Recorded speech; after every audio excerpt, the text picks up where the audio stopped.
Okay, students, to exercise 4.10, two moving coils meters M1 and M2 have the following particulars. R1 is equal to 10 ohm, N1 is equal to 30, A1 is equal to 3.6 into 10 to minus 3 meter square and B1 is equal to 0.25 T. First coil के लिए radius, numbers of turns, area और magnetic field दी हुई है. Next coil के लिए radius 14 ohm, sorry radius नहीं, ये आपका रेजिस्टेंस है R. Okay sorry, N2 is equal to 42, A2 is equal to 1.8 into 10 to minus 3 और B2 is equal to 0.50 Tesla. Okay, आपको फाइंड करना है determine the ratio of current sensitivity end voltage sensitivity of M2 and M1. Okay, so first of all, when current carrying coil in a galvanometer comes under equilibrium, external torque and restoring torque becomes equal in magnitude. आपको पता है कि galvanometer के अंदर जब coil current carrying coil होती है तो वो मैग्नेटिक फील्ड क्रिएट करती है. ओके, इस तरह से एक आपके पास नॉर्थ पोल होता है और एक आपके पास साउथ पोल होता है. यहाँ पे जो ये कर्ल है उसकी वजह से मैग्नेटिक फील्ड जो है वो सारी की सारी रेडियल और उसकी स्ट्रेंथ जो है वो दुगनी हो जाएगी, उसकी स्ट्रेंथ इंक्रीज हो जाएगी.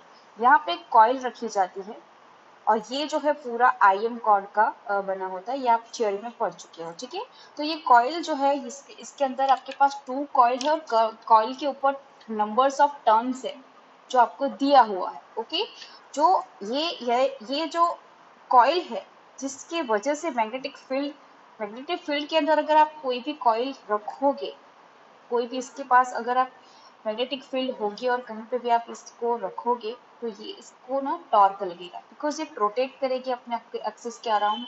वो इस तरह से रोटेट करेगी, जहाँ पे भी रोटेशनल मोशन होता है वहाँ पे टॉर्क लगता है.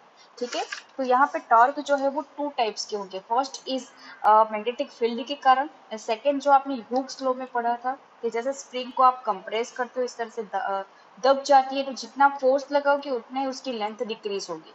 जैसे आप खींचोगे, ओके, जितना खींचोगे पुल करोगे तो उसकी जितना जितना फोर्स इस तरफ लगाओगे उतना ही उसकी लेंथ इंक्रीज होगी. तो force is proportional to displacement, ऐसा आपने पढ़ा था. और उसको अगर प्रोपोर्शनलिटी सिंबल को आप अगर इक्वालिटी सिंबल में कन्वर्ट करते हो तो ये के एक्स आता है, के इज कॉन्स्टेंट. तो उसी तरह से एफ का जो है वो टॉर्क है.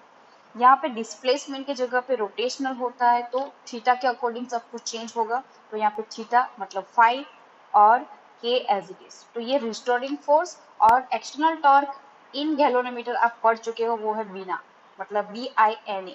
ओके, आई और बी दोनों के बीच में जो क्रॉस मल्टीप्लीकेशन होता है, क्रॉस मतलब साइन थीटा. ओके, और आपको पता होना चाहिए कि ये कॉइल में मैग्नेटिक फील्ड इस डायरेक्शन में ऐसे, मैग्नेटिक फील्ड की डायरेक्शन ऐसी और कॉइल जो है वो इस तरफ है, मतलब ऐसे होगा, ऐसे इस तरफ है. मतलब ये कॉइल का एरिया जो है ना वो आपकी तरफ है.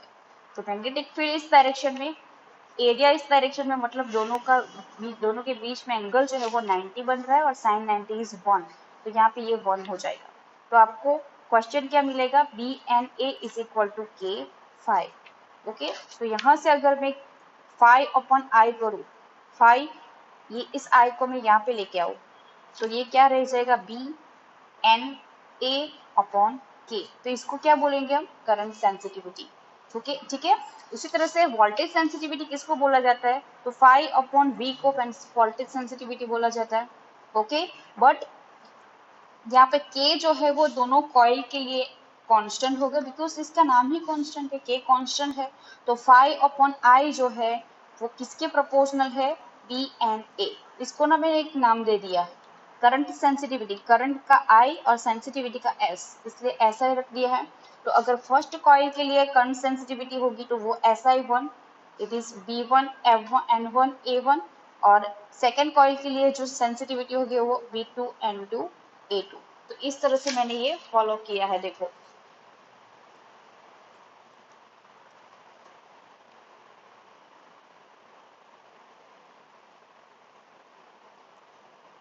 SI2 divided by SI1, second coil is equal to first coil B2 N2 A2 upon B1 N1 A1.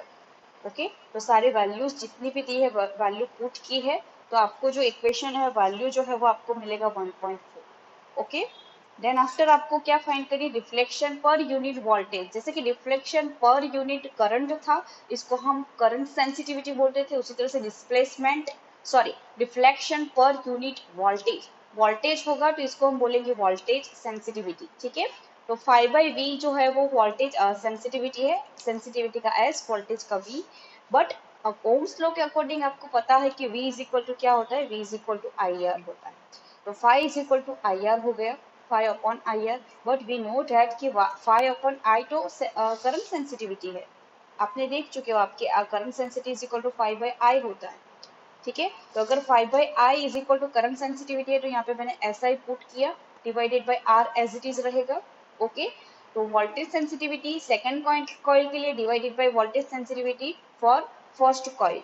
Okay तो यहाँ पे आप देख सकते हो कि सेकंड कॉइल जो है उसकी voltage sensitivity divided by first sensitivity, first coil की सेंसिटिविटी। चलो ये इसके लिए क्या है, 5/IR।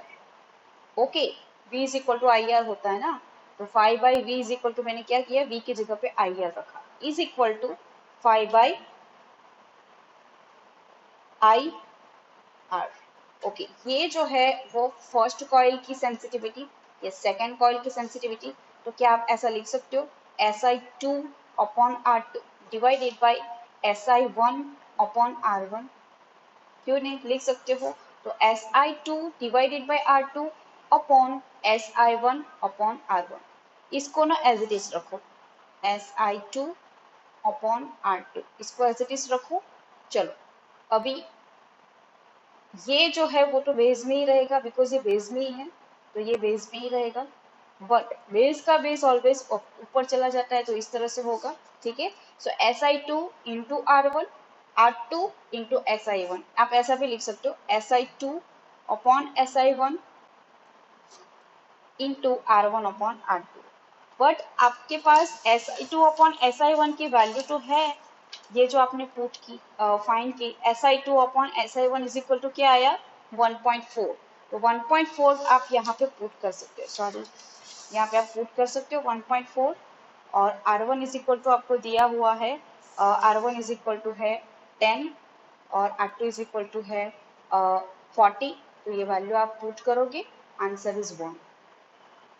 ओके बिकॉज 1.4 को मैंने सिंप्लीफाई किया, तो डेसिमल के बाद 1 डिजिट है, तो 14 डिवाइडेड बाय 10 हो जाएगा, 10 10 कैंसिल, 14 14 कैंसिल, तो आंसर विल बी 1।